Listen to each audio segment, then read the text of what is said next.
We've talked about adaptability and culture. We've talked about the impact of Gen Z and what they're looking for. But you also found something that was very interesting. Like as Gen Zs are looking for that upward mobility and the ability to climb and make more money and take on more responsibility. Not everyone that we hallmark as a leader really wants leadership, wants that role. And you have some really interesting perspectives and stories on that. We also have to take into account as we're creating these high performance teams and creating these leaders, sometimes from internal, sometimes from external. Absolutely. So a successful leader is one that desires to be one. That's the premise. So understanding the desire for leadership is very key. So it's a balance between the will to be a leader and the skill to be a leader.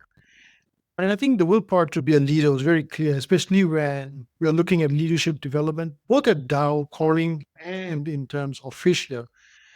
One region which was key was the Nordics. So Sweden, Finland, Denmark, some of those locations where there were Thermo Fisher's operations. And what I understood and what I observed as an HR leader was that there was very little, very small difference in terms of the salary increments from job level to job level. And it boiled down to what do you really want to do?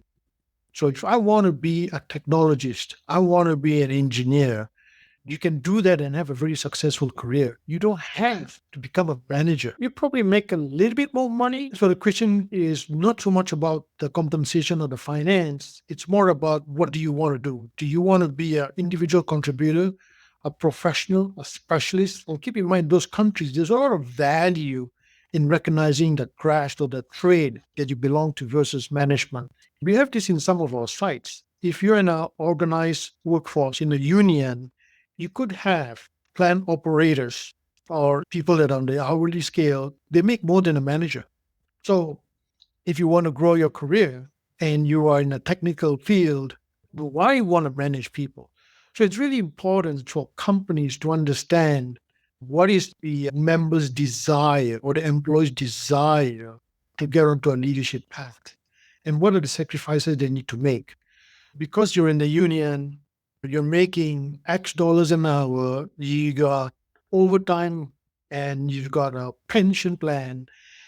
Now, if I go to the manager, if I want to take you to a manager role, do I need to add everything up and then give an increase? Or this is the manager pay scale.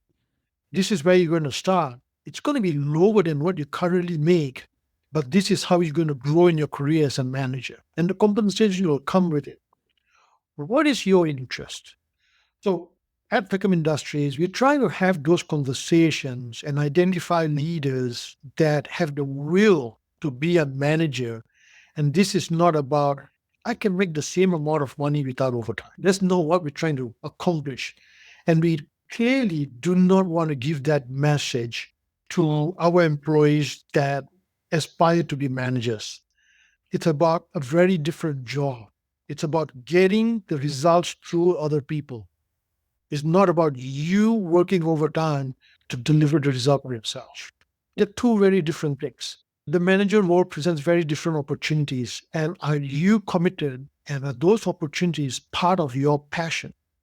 That's what we're trying to understand. And if yes, we are going to invest in the skills to help you grow.